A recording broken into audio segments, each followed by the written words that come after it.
여러분 반갑습니다. 오늘 강성률 철학TV 제149강은 새야새야 파랑새야 전봉준 네 번째 마지막 시간인데요. 여기는 이제 그 새야새야 파랑새야 그 책, 그리고 여기는 녹두꽃, 녹두꽃의 모습입니다. 그리고 이제 전봉준 그 김계남 사진입니다. 오늘 강의 순서를 먼저 말씀드리자면 지난 시간에 전주성을 함락시키고 화약까지 맺었던 동학군은 나중에 이제 국내의 정세가 변하게 됩니다. 그래서 서울로 올라가는 중에 우금치라는 곳에서 이렇게 전쟁을 벌이는데 여기서 이제 패하게 되죠. 그래서 전봉준이 이제 체포를 당하고 그 다음에 이제 전봉준이 이 사형을 당하고 나서 새야새야 파랑새야라고 하는 이 노래가 유행했다고 합니다. 자, 그런데 여기서 녹두 장군은 전봉준이 아니라 오히려 그 김계남 장군이었다. 이런 또 설이 있습니다. 자, 국면이 어떻게 전환이 됐을까요?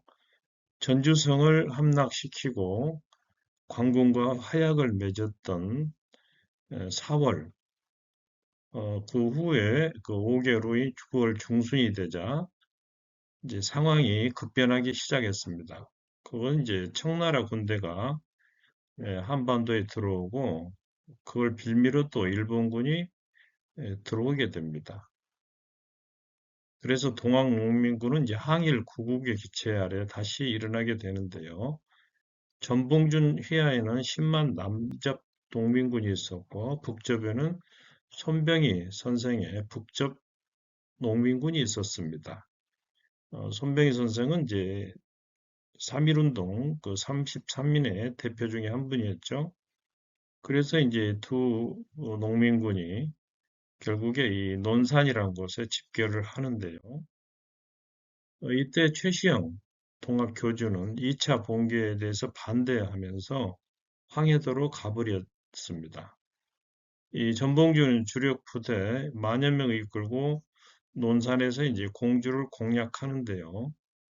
이 우금치 전투에서 대패를 하게 된다는 겁니다.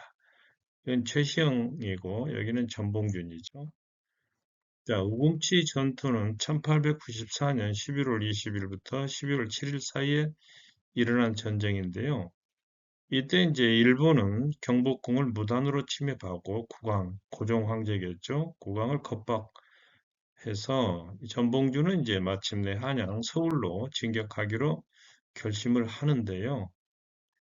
서울로 가려면은 충청도 그 가명이 있던 공주를 반드시 거쳐야 했습니다. 이 공주는 전략적으로 이제 말하자면 요충지였던 거죠. 농민군의 수는 더 많았습니다. 4만 명이지만 조선의 일본 합친 것보다는 많았는데 이제 무기가 문제가 된 거죠.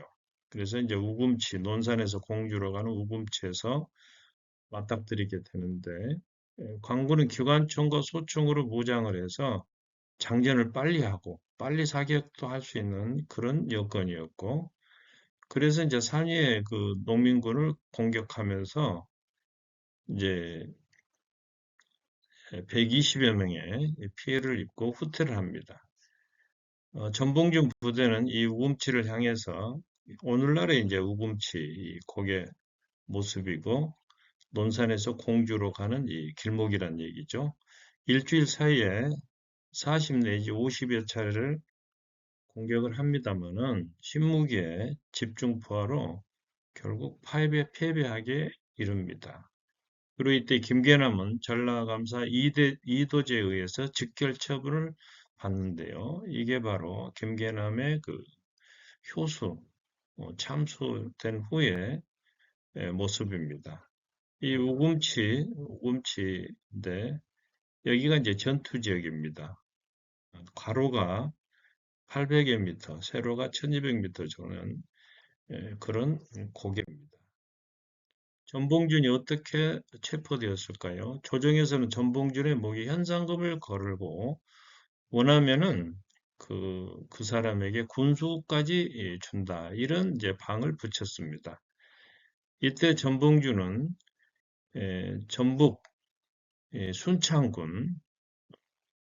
순창군 쌍치면 피놀이에 이렇게 가게 됩니다. 순창군이죠. 그리고 쌍치면, 그리고 피놀이에 가는 그 전봉준의 모습을 그린 그림입니다. 이때 이제 그 김계남이 숨어 있는 태인으로 가는 도중에 옛 친구인 김경철을 만나러 간 건데요. 현상금에 눈이 먼 김경철은 이웃인 한신연에게 밀고를 하고 이때 한신연은 마을 사람들과 함께 전봉준이 쉬고 있던 주막을 포위하고 이때 이제 전봉준은 담을 넘어 도망가려다가 젊은이들이 내리친 이 몽둥이에 맞아서 체포가 됩니다. 12월 2일에. 현재 피노마을의 모습인데 험준한 산들이 이렇게 작은 분지에 이렇게 자리하고 있는데요. 오른쪽에 이 나무 뒤가 바로 전봉준이 체포된 자리라고 합니다. 자, 김경천이 이렇게 어떻게 배신을 하게 됐을까요? 어느 날 전봉준이 점을 쳐보니 백만 대군의 우두머리가 되어 이름을 떨치지만 경천을 조심하라고 나오는 점괘가 나왔다고 합니다. 마침 충청도에 경천이라고 하는 시내가 있어서 전봉준은 우금치 전투에서 패한 뒤에 남하하면서 이 경천을 무사히 건넜기 때문에 이제 앞으로 불길한 일은 없을 것이라 이렇게 믿었지만 사실 점쟁이가 조심하라고 하는 경천은 친구인 김경천을 가리키는 것이었다. 전봉준을 밀고 한 한씨는 금천 군수의 제수가 됐고 상금 1000냥을 받았는데 물론 정창호를 비롯한 마을 사람들도 100에서 200냥씩을 받았습니다. 그러나 실제로 밀고 한 김경천의 몫은 없었고 군수 자리는커녕 이 서당을 전전하다가 결국 아사 굶어 죽고 말았다. 그런 얘기입니다. 체포된 후에 전봉준은 전라북도 순창을 거쳐서 담양에서 2박 3일 동안 신문을 받고 일본군의 인계가 됩니다. 그리고 12월 18일 일본 영사관 감옥에 수감이 되는데요. 동학농민군을 재판한 곳은 건설재판소라고 해서 친일 내각이 만든 일종의 그 재판소입니다. 그래서 전봉준은 비인도적인 참수형, 머리를 어, 이렇게 쳐는 그런 사형 대신에 교수형, 목을 졸라서 이렇게 사형을 당하게 됩니다.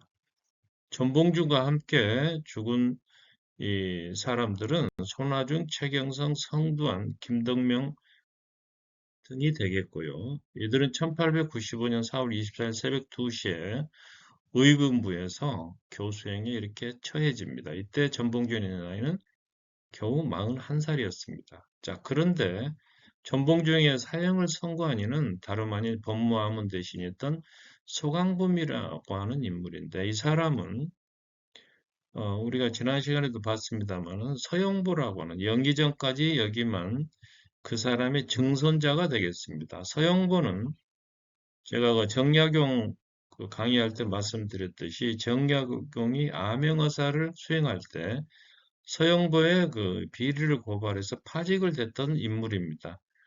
어떻게 나중에 여기전까지 하는데 그 사람의 이제 자손이 되겠는데요. 이 서강범으로 말할 것 같으면은 박영효라든가 서재필과 함께 갑신 정변을 일으켰다가 실패하고 일본으로 망명합니다. 그 뒤에 이제 김홍집 내각에서 법무대신과 항무대신을 역임을 하게 되는 거죠. 오늘의 주제인 새하새하 파랑새야 이 시를 분석해 보면 자 새하새하 파랑새야 녹두밭에 앉지 마라 녹두꽃이 떨어지면 청포장수 울고 간다. 여기에서 파랑새는 푸른 군복을 입었다 그래요. 그때 일본군이. 그래서 일본군을 상징하고 녹두 장군은 키가 152cm밖에 안 됐다고 그러죠. 전봉준이. 그래서 이게 녹두처럼 이렇게 녹두씨처럼 작다고 그래서 아마 붙인 이름일 거다. 그리고 녹두꽃은 전봉준과 동학농민군을 상징한다. 녹두꽃이 떨어지면 청포장수는 이제 청포는 녹두로 쓴 묵을 말하는데 그걸 팔로 다니는 장수, 청포장수가 울고 간다고 했는데 그것은 아마 동학군을 적극 지지했던 백성을 상징한다. 자, 그러니까 새야새야 파랑새야 녹두밭에 앉지 마라. 일본군이 말하자면 전봉준과 동학농민군을 해치면은 그렇게 되면 녹두꽃이 떨어지게 되고 백성들은 슬퍼한다. 아마 이런 뜻이 아닐까 싶습니다. 그래서 결국 백성들은 이 노래를 통해서 전봉준에 대한 안타까움을 표현하고 있다. 이런 얘기입니다. 자, 그런데 여기에서 이 녹두 장군은 원래부터 김계남 장군이었다. 이런 설이 있습니다. 김계남은 본명이 김영주로서 정읍 사내면 출신인데 전봉준이 나오기 전부터 사실 이 지방에서는 세야세야 포랑새야 이 민요가 이렇게 유행을 했다고 합니다. 그리고 사실 김계남은 총사령관 자리를 전봉준에게 양보를 했는데 그 전부터 이미 김계남의 별명은 녹두 장군이었다. 그리고 김계남은 고부 봉기 때 태인에서 가장 많은 인력을 동원했고 또 전봉준이 계획파 노선을 걸었다면 김계남은 과격혁명가였다. 그렇기 때문에 제 생각입니다만 전봉준은 그래도 점잖은 교수형을 당한 반면에 김계남은 이렇게 비참하게 참수형을 당하지 않았을까 이런 생각도 듭니다. 이 모습은 늘 나옵니다만은 전주 감영마당에서 모기배 사행당한 김계남의 그 모습이 되겠습니다. 그리고 김계남이는 그 전부터 이 조병갑 고부 군수여서 백성들의 원망을 샀던 조병갑 군수를 살려둬서는 안 된다 이렇게 주장했는데 전봉준의 반대로 결국에 풀어주었다가 조병갑은 고금들이 잠깐 귀양 갔다가 10개월 만에 돌아와서 판사 시험에 합격한 다음에 김계남의 스승이자 동학교주였던 최시영을 사형시킨 바로 그 인물이 됩니다. 여기는 전주 덕진공원에 있는 김계남 장군 추모비고 여기는 교수형 받기 직전의 최시영의 모습이 되겠습니다.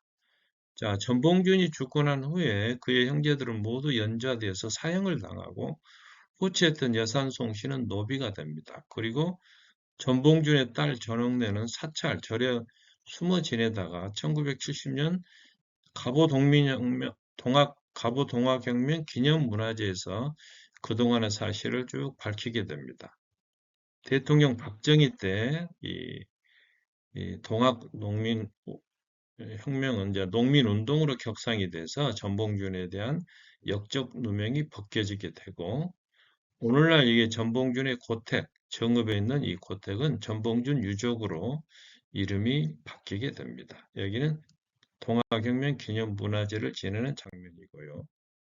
오늘 강의를 정리해 드리면은 자, 동학농민분이 다시 봉기하게 된 것은 국내적으로 정세가 변했기 때문인데 전봉준의 10만, 손병희의 10만 북적군이 논산에 집결해서 공주 쪽으로 공격하는 그 길목이 바로 우금치인데 여기에서 대피를 하게 되고 전봉준은 김경천, 동기였던 김경천의 배신으로 체포되어서 교수형을 받게 됩니다.